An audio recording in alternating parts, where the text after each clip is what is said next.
Assalamualaikum warahmatullahi wabarakatuh. Bismillahirrahmanirrahim. Suatu hari ada seorang pangeran yang hidup bergelimang harta, dikelilingi oleh kemewahan, kenikmatan duniawi lah. Yang kalau kita bahasakan ya duniawi lah. Tetapi dia tidak memiliki ibu. Ibunya itu wafat sejak dia lahir umur 7 hari. Kalau saya tidak salah ya. Beliau itu bernama Siddhartha Gautama yang nanti melahirkan ajaran agama Buddha. Nah, saat beliau dilahirkan menjadi seorang pangeran yang dipersiapkan untuk menjadi regenerasi dari sang ayah sebagai raja,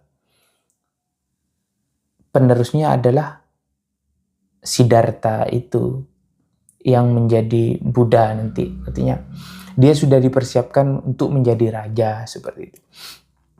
Suatu ketika dia itu dilarang untuk melihat beberapa hal, di antaranya seperti melihat orang tua, melihat orang sakit, melihat orang mati, melihat pengemis, melihat hal-hal yang sifatnya penderitaan. Nah, jika beliau itu melihat hal-hal tersebut, hal-hal yang pantangan itu, hal-hal yang dilarang, akan ada kemungkinan yang tidak diinginkan. Misalnya sang raja menginginkan anaknya itu menjadi raja, tetapi pada akhirnya nanti memilih menjadi petapa. Nah, larangan itu suatu ketika saat dia itu bersama istri dan anaknya sedang berkunjung atau menginap di luar istananya, entah itu di rumah istrinya atau di rumah tempat dia sewa atau di mana dan semacamnya. Intinya saat dia bertamasya atau berjalan atau lagi refreshing keluar, beliau itu melihat keluar, minta izin kepada istrinya atau keluar tanpa sepengetahuan istrinya, keluar dari tempat itu, kemudian melihat hal-hal pantangan itu. Siddhartha itu melihat orang tua, orang mati, seorang petapa, melihat orang sakit. Nah, melihat hal-hal seperti itu. Karena beliau itu terlahir sebagai sosok yang lemah lembut, yang baik, yang memang memiliki bakat menjadi orang suci sebenarnya. Kalau saya memaknai itu, beliau itu memang ditakdirkan untuk menjadi orang suci. Sehingga hatinya itu sangat lembut, sangat perasa melihat hal-hal yang sifatnya itu dianggap penderitaan. Kemudian melihat hal-hal yang saya sebutkan tadi. Lalu dia berpikir bahwa sejatinya kita manusia itu, semua manusia sejatinya itu dalam kehidupan ini, kita menjalani sebuah penderitaan atau kita tidak bisa lepas dari penderitaan. Kita diliputi oleh penderitaan, dikelilingi oleh penderitaan, terikat oleh penderitaan. Lalu apa penderitaan itu? Nah, menurut beliau itu penderitaan itu adalah sumber penderitaan itu adalah pikiran. Sumber penderitaan itu adalah pikiran kita sebenarnya. Singkat cerita, karena pikiran itu adalah sumber penderitaan, beliau dengan sebenarnya panjang perjalanannya, beliau mencari bagaimana untuk membantu orang lain itu terbebas dari penderitaan. Beliau bertapa, beliau memotong rambutnya menjadi gundul gitu kan, memilih menjadi bertapa, meninggalkan sebuah kenikmatan itu hanya untuk membantu manusia, terbebas dari penderitaan. Singkat kata, beliau menemukan cara untuk menolong manusia membebaskan dari penderitaan. yang penderitaan itu sumbernya dari pikiran. Orang-orang yang bisa terbebas dari penderitaan ini, terbebas dari penderitaan pikiran, nanti dikatakan sebagai orang-orang yang tercerahkan, atau dalam istilahnya Buddha. Buddha itu artinya orang yang sadar, orang yang tercerahkan. Bagaimana caranya? Salah satunya seperti meditasi. Kalau saya memaknai meditasi itu ya dalam ritual keagamaan yang lain, ya sebenarnya khusyuk, rasa khusyuk, keterlepasan dari keterikatan apapun. Keterikatan hal duniawi, keterikatan diri kita sendiri bahkan, keterlepasan dari keterikatan oleh hutang, oleh uang, oleh keinginan-keinginan, atau oleh hantu-hantu masa lalu yang menghantui kita, bahkan keterlepasan dari rasa keterikatan terhadap pencerahan itu sendiri. Karena segala keterikatan itu adalah sumber penderitaan. Nah, maka pencerahannya itu adalah melepaskan semua keterikatan itu. Lalu pertanyaannya, apakah orang yang tercerahkan itu, yang tersadarkan itu, dia menjadi petapa, atau dia meninggalkan hal-hal yang duniawi yang sifatnya seperti ini? Oh, tentu tidak. Dia seandainya dia pegawai kantor, ya tetap menjadi pegawai kantor. Seandainya dia seorang guru, dia tetap menjadi guru. Seandainya dia manusia yang status keagamaannya orang Islam, ya tetap menjadi Islam. Mungkin seseorang yang status keagamaannya orang Kristen, ya tetap menjadi Kristen. Seseorang, dia tetap menjadi apapun, tetap secara lahiriah tetap menjadi seperti itu. Tetapi secara mental, kesadaran, dia sudah terlepas dari keterikatan apapun. Karena keterikatan terhadap apapun itu adalah sumber penderitaan, sumber penyakit. Dia mungkin tetap menjadi orang yang hobinya main bola, hobinya ngonten, hobinya jalan-jalan, tetapi dia tidak terikat terhadap hobinya itu. Dia tidak terikat terhadap jalan-jalan, kebahagiaannya tidak terikat oleh apapun. Dia hening, dia kosong, dia suwung, dia terlepas dari apapun. Itulah orang-orang yang tercerahkan, orang-orang yang tersadarkan, orang-orang Buddha istilahnya, seorang Buddha seperti itu. Solusi dari sebuah permasalahan, dari sebuah penderitaan itu adalah melepaskan keterikatan pikiran oleh harapan-harapan pikiran, oleh hantu-hantu pikiran yang sebenarnya hanya ilusi imajiner kita, ilusi pikiran. Lalu pertanyaannya, bagaimana itu dengan adanya ilmu pengetahuan, sains, filsafat? Bahkan saya sering membicarakan tentang filsafat, dan saya juga orang yang tertarik, memiliki insight, belajar. Saya kurang lebih sudah 10-11 tahun belajar tentang filsafat ya, dari sejak dulu sampai sekarang masih menekuni buku-buku bacaan saya itu buku-buku filsafat, buku-buku sejarah. Bagaimana fungsi itu kita relasikan atau hubungkan dengan konsep pencerahan dari keterlepasan dari penderitaan. Penderitaan itu adalah sumber pikiran. Pikiran itu adalah sumber penderitaan. Nah, saya ada analogi menarik dan mudah dipahami.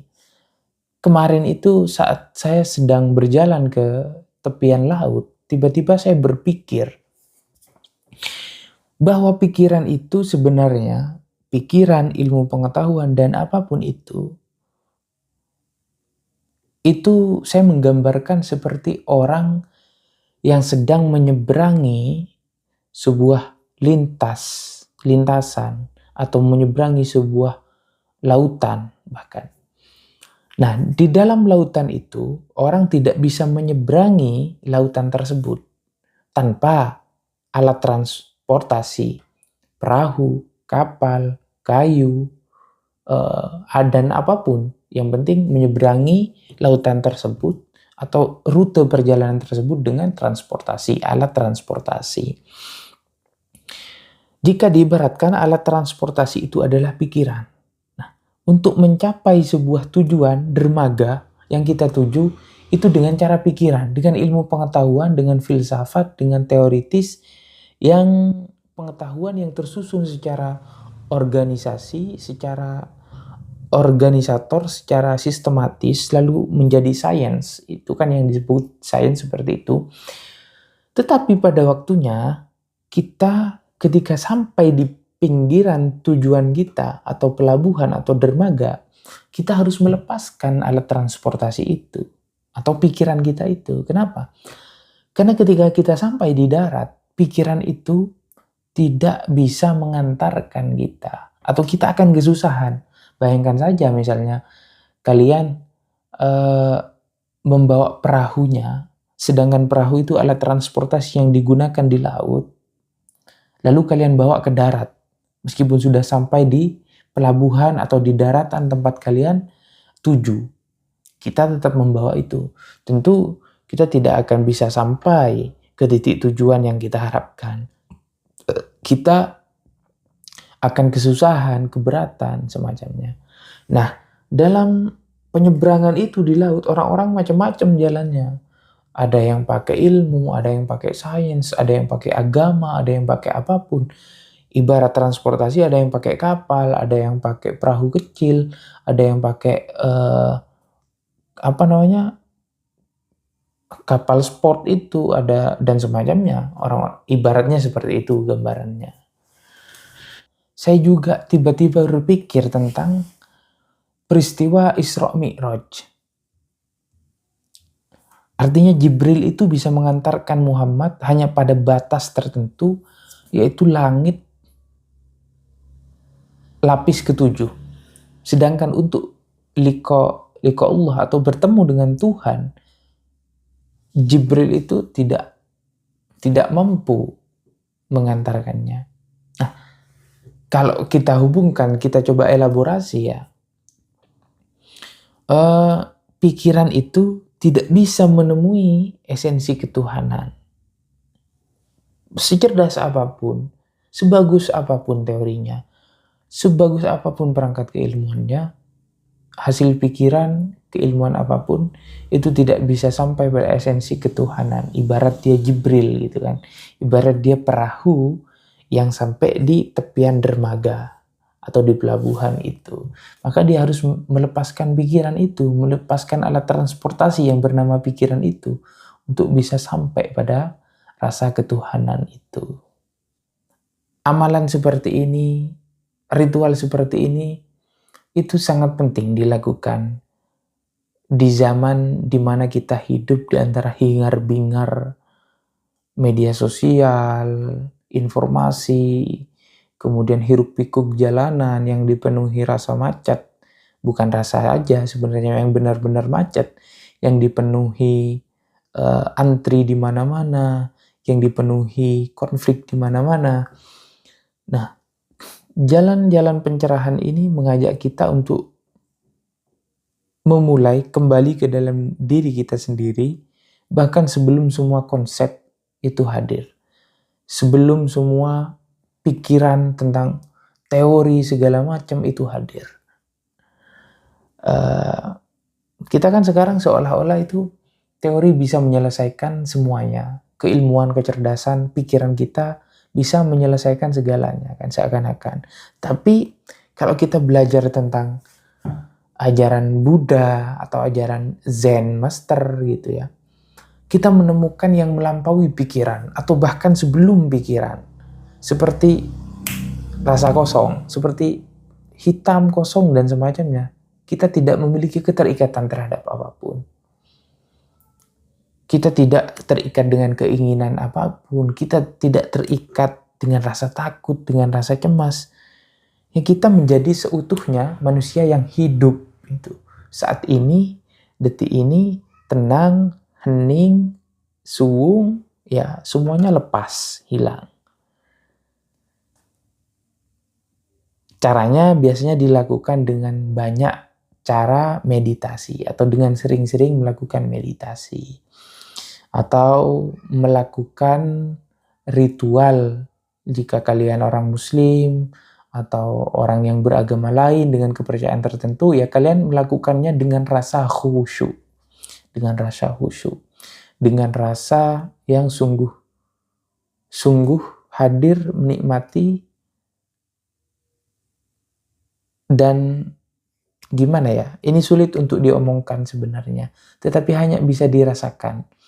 Karena ini memang jalan Buddha itu, jalan Zen itu adalah bukan teori sebenarnya, bukan teori, tetapi lebih kepada jalan hidup, yang ketika orang sedikit paham, ya dilakukan, dipraktekkan seperti itu, dilatih terus-menerus untuk terlepas, terikat dari apapun. Karena keterlepasan itu adalah sumber penderitaan. Saya